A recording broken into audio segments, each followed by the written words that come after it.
Welcome to another episode of the Immuno Labs Podcast. My name is Boone Zavik, and today we're going to be talking about the 5 supplements for brain health in 2025. All right, it's important to date it because information is always changing. I've tried a lot of different supplements, especially nootropics back in the day, that really just ended up giving me a headache and didn't really do much for me.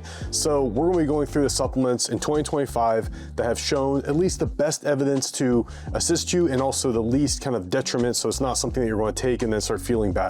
First, why is it that we are concerned about focus and cognitive health? The big thing is we have tablets, right? We have phones, we have things that distract us. So everyone's trying to figure out like, how can I just better focus in, get the work done that needs to be done, and stay on that path of what needs to be done instead of having my attention, drawn to all the, flashing lights and other things that are really at my fingertips, right? What was it? Probably 30 years ago, probably even less than that, maybe 20 years ago, we didn't really have such easy access to, something that could be so wildly distracting. The biggest thing that was distracting at the time was probably just TV, right? With all the great shows and MTV and the music videos. Now it's just, right at your fingertips is your cell phone. It can entertain you and offer you anything you could ever imagine. So that's why there's a bigger focus right now on how can I keep my focus, and as lifespans are increasing, not only how can I keep my focus, but how can I keep my brain health well so that as I age, I can potentially avoid things like Alzheimer's and other cognitive decline.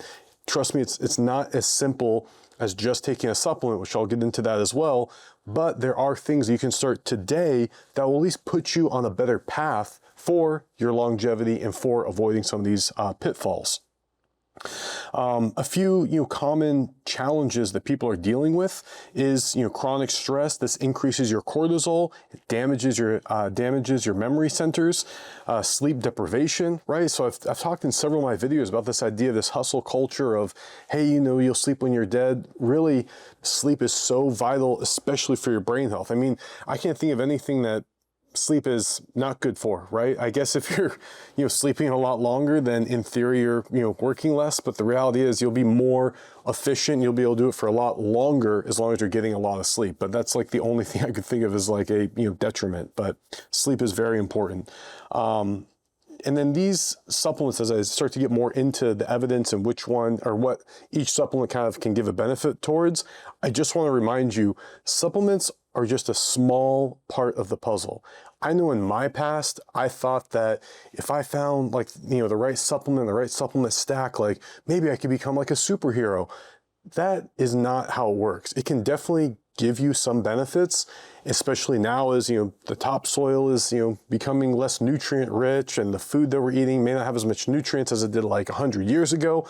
But all that stuff aside, if you are not keeping the best routines, you're not keeping up with your daily habits of doing all the healthy things that you should do and that we talk about in these videos, taking a supplement is not going to just be like a light switch of like, oh, now that you took, Ginkgo Biloba, like now everything's, spectacular. You really do need to stack all these things in your favor, with sleep being such a big part of it, your diet, exercise, stress management, all of these things. So that's your foundation that you're building upon. As you get that foundation dialed in, then yeah, stacking these other things like, good supplement regimen, especially in the areas that you feel you need the most kind of assistance or boost in. And then you're just continuing to stack other things that can work in your favor to help you out. So let's get into these supplements. Just going back through my notes so I can make sure I'm quoting these studies correctly. The first supplement I want to get into is Ginkgo Biloba. So the study highlight was there's a large meta-analysis, and it found that when they were standardizing Ginkgo biloba extract to 120 to 240 milligrams daily, that produced a small but significant improvements in dementia and mild cognitive impairment compared to the placebo. So keyword is, it produced small, but then also significant. So it's, once again, not like you take this and, if you have, family history of, dementia or Alzheimer's, that you're like 100% not going to have that happen. It's just, this can still, once again, nudge you towards a better place. I don't want to, misrepresent what some of these supplements can do and have you think, oh, if I take this, like everything's fine. No, but stack this stuff into your favor. The good news about Ginkgo biloba is that it's not some new compound, right? It's not some new thing that's hot in the headlines. This has been used for many, many years. I mean, it was traditionally used for memory and circulation. It was used for centuries in Chinese medicine. I think that's where I kind of first heard of it.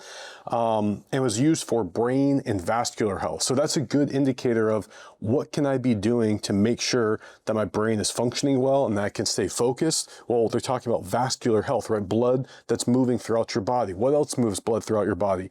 Exercise, right? So not sitting down for long periods of time, making sure you're putting an effort into that. So as you stack these things and have Ginkgo biloba in your tool belt, it can help you with these benefits. So there's also research that showed that there's evidence for improved attention and recall in seniors.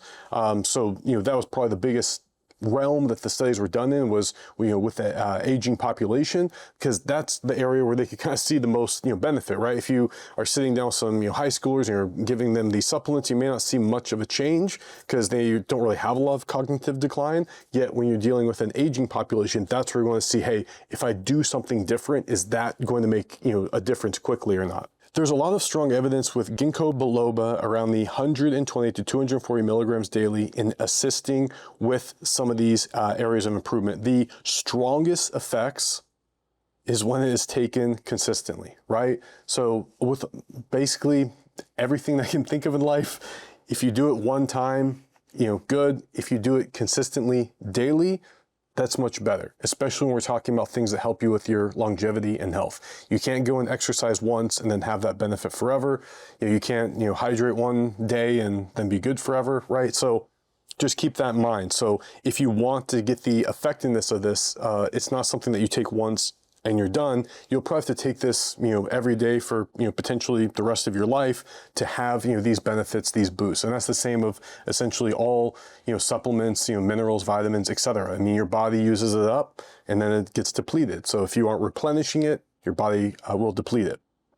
So the second one, which I'm sure everyone is familiar with and probably maybe didn't think of it much as something that was boosting, cognition and focus, but that's caffeine, right? That is probably the number one, drug, so to say, in probably the world, because it's just so readily available and it's so effective, right? If you have a cup of coffee, you feel a bit perky, right? You feel a little more energized. So these are all things that can be, greatly beneficial. Once again, with coffee, or rather caffeine, it's been around forever. So the side effects, quite minimal. There are some, of course, if you have too much caffeine. I think everyone's probably had the jitters or their stomach, fell off, or they got like a headache or migraine. And that's also the same if you stop, taking caffeine. You can then start getting headaches, you have caffeine withdrawal. So those are some of the downsides. But the good news about caffeine is there isn't much of a long-term detriment as long as you're using it within the normal bounds, like 1 cup of coffee a day, which is probably around, depends on the coffee, but about 70 milligrams of caffeine to, maybe 100, depending how big of a cup you're getting, but right around that kind of, let's call it like 100 milligrams a day, earlier in the day, is, not really going to have much detriment, but it will help you, with focusing. The challenge is when you're then grabbing like a, massive energy drink and you're drinking that. So you're having a cup of coffee, a massive energy drink later. And if that's your liquid that you're consuming is energy drinks and coffee, that's going to be a problem, right? That's going to, be a massive burden to your system. So how is it that, coffee helps us? Well, the main benefits, which I think a lot of people are aware of, is the alertness, reaction time, focus, and mood elevation.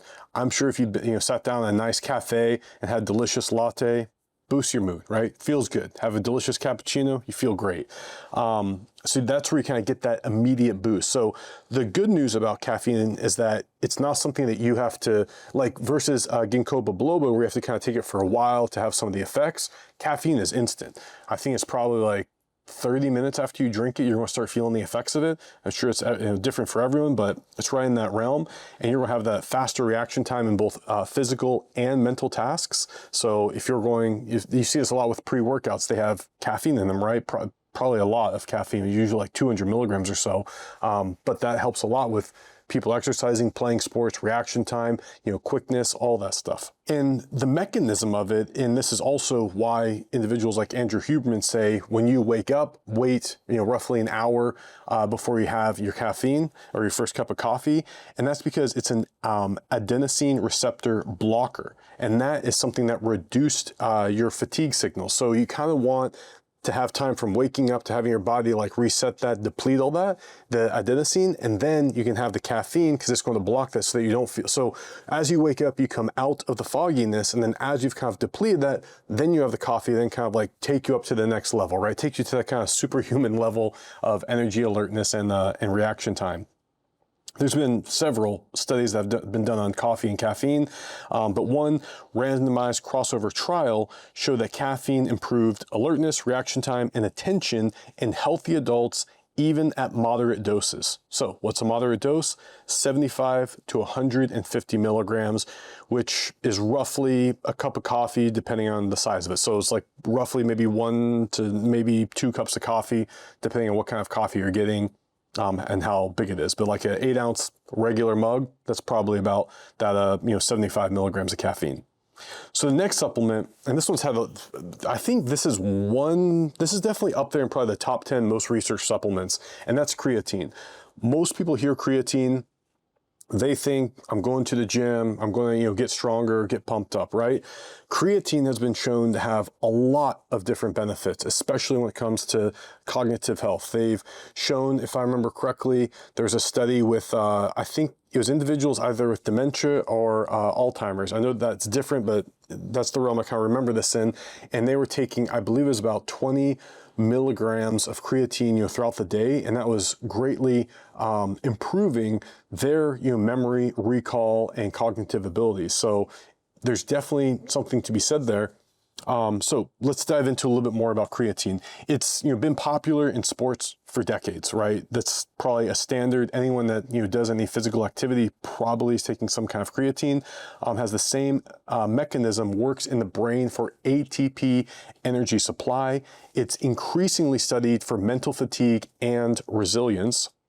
So how is it that creatine works? Well, the mechanism is it replenishes ATP in brain cells, which then in turn leads to improved mental stamina. So ATP is basically the currency of brain activity. It supports neurons during high demand thinking. So if you have a big test coming up, probably taking some creatine before you get in there would be helpful. And it may protect against the brain energy depletion under stress. So research has shown a few different things. There's also some research that if you had a poor night's sleep, then taking, I forget the amount, it may be around that 20 milligrams again, but if you were taking a heavy dose of creatine in the morning after not sleeping much, it would kind of assist you in still having good, brain function. Once again, that's not something I would really recommend, right? It's just better to get that, 8 to 9 hours of sleep a night. But if you ever had that situation, maybe you're flying to an event and the next day or that same day you have to have a good performance, but you didn't get a good sleep. That's something where maybe that creatine in the morning could kind of help you get over the edge. It could be a band-aid for that one situation. Otherwise, just daily intake of creatine can help you not only on your physical goals and your muscle building and all of that, but then also can help you on your brain functionality, cognition, and also some brain protection. But yeah, so the research supports short-term memory and reasoning under stress. The evidence is strongest in vegetarians and older adults. Vegetarians, because where do we mostly find creatine naturally? In meat, right? So if there's a vegetarian that's not consuming much meat, then they're probably going to have lower levels of creatine. So that's where that group is getting the most benefit. Other benefits have been seen in tasks that are requiring quick recall and logic, and there's also a protective effect noted in sleep-deprived individuals. So kind of what's the dosage? From one study, they found creatine supplementation of 5 grams a day for 6 weeks improved working memory and intelligence test scores in healthy young adults, which were particularly vegetarians. So it's about that 5 grams a day, which if I remember correctly, I believe that comes out to about 1 or 2 teaspoons of creatine. So definitely something to check out. once again, just to recap, the good thing about these supplements, aside from, maybe Ginkgo biloba, is that all of these are remarkably available and affordable. So I can't remember pricing on Ginkgo biloba, but, pricing of coffee, I mean, that's extremely low. Pricing of, creatine is also really low, especially if you're getting just some pure, like, bulk creatine. Bulk just mean like a big bag of it, like a kilogram or something, like, a couple pounds. Very inexpensive. The next one is Panax Ginseng. So this was a traditional adaptogen from East Asia. It was used in Chinese and Korean medicine for energy and vitality. Has a long history as a tonic for stress resilience, and it's been a symbol of strength and longevity, right? So these are all very interesting things. What I like about this one is that, like the other ones we've talked about, it's been used for such a long time, right? So meaning there's a long history of its use. So if there was a problem or something that would come up, because a lot of times when we hear about a certain supplement or especially some new drug, it doesn't have a long history of what the effect is, right? So like, what's the long-term effect? Well, if it was just invented yesterday, we don't know what the long-term effect is, right?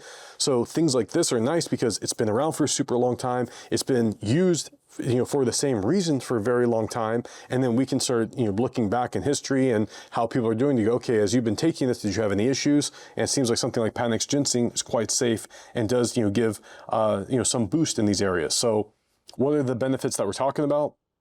Improved attention, mood, and mental energy, right? Everything that you need to have a great day. So it increases feelings of alertness without jitteriness, right? So sometimes with caffeine, you get that, jitteriness, especially if you've had too much. So Panax Ginseng will kind of solve that. It can also help reduce perceived fatigue during demanding days, right? So what's better than feeling really energized? Well, not feeling tired, right? You would think that that's one and the same, but if you're feeling tired, but you're kind of just like, feel like you can't sleep, which I'm sure some people have felt that way, especially if you've had too much coffee or had coffee too late. That's a terrible feeling. But having, what this Panax Ginseng can give you is, okay, I'm just not feeling tired, right? I have a very demanding day. I feel like I can just, get through it and get, done what I need to get done. So, very beneficial. It also supports motivation and sense of well-being. So what's the mechanism? It works on kind of modulating your neurotransmitters to help reduce that fatigue. So it influences dopamine and serotonin pathways. It lowers the stress hormone responses, and it improves communication between your brain cells. One study that I thought was really interesting is that they reported that a single dose of Panax Ginseng improved working memory and calmness in healthy young adults, though the effects were modest and short term. So once again, this is something that you would either be taking regularly, or you would take on days that are really demanding. What I've noticed with a lot of supplements is, if it's something that is going to give you a boost for a short period of time, it's something that's kind of good to be used as a Band-Aid in like certain situations, but probably not something you want to take every single day, because then when you want it to be effective, it may not be as effective for you, or you'll kind of maybe miss some of the signals of just where your general, energy and performance is at. And the fifth and final supplement that I know surprised everyone, because it surprised me when I was doing the research, and that's blueberries. And really it's the, probably want to say this wrong, but really it's the adenosines in blueberries. So initially I thought it was going to be the, general antioxidants, but it's that specific one. And blueberries are rich in flavonoids and antioxidants, and they contain the anthocyanins, I'm probably saying it wrong, which is responsible for the blue color, right? So that's why it's not just any berry, but the blueberry that's going to really help you with this. It has the potent anti-inflammatory and antioxidant compounds. It's easily accessible in everyday diets, which is once again what I love about these 5 supplements that we came up with and found in the research is this isn't something that's crazy expensive or really hard for people to find. At least in the States, all 5 of these supplements are really easy to find, with blueberries being remarkably easy at just about any grocery store given the season. And so the research on blueberries, it's improved memory, learning, and it slowed age-related decline. So the human studies show benefits for older adults' memory. Animal studies demonstrate enhanced learning ability, and just regular intake is linked with reduced cognitive decline risk.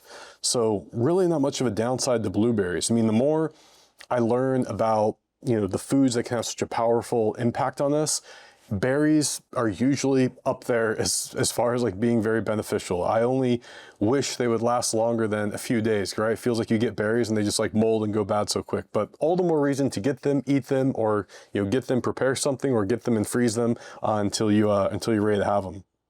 So what are the mechanisms for blueberries?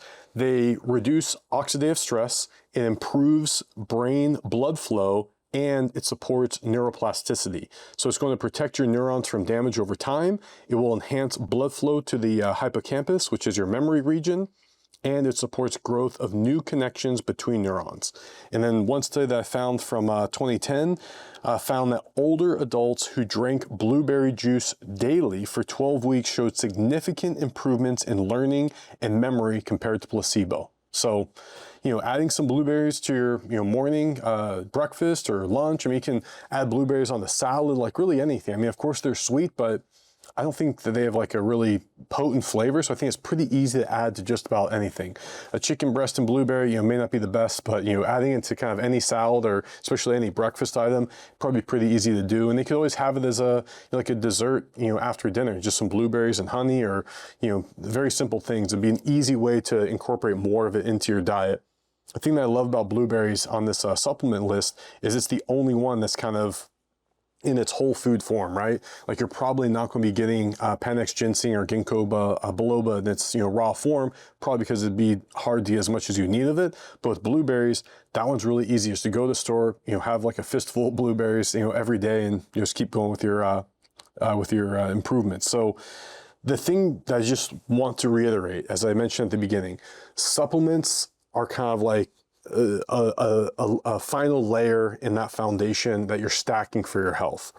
The most important, especially as we look at what the effect of a lot of these supplements are helping you, overcome, is sleep, right? Meaning, if you are getting that, even though the recommendation is 7 to 9, I want to start pushing more towards like 8 to 9, right? So if you're getting that 8 to 9 hours of sleep, things like the caffeine and some of these others, you may not even need it as much, or it may be one of the situations that when you actually need to make sure that you can really perform on a demanding day, or maybe you just didn't sleep as well that night, then you can take these things. But sleep is so critical, especially deep sleep is critical for memory consolidation.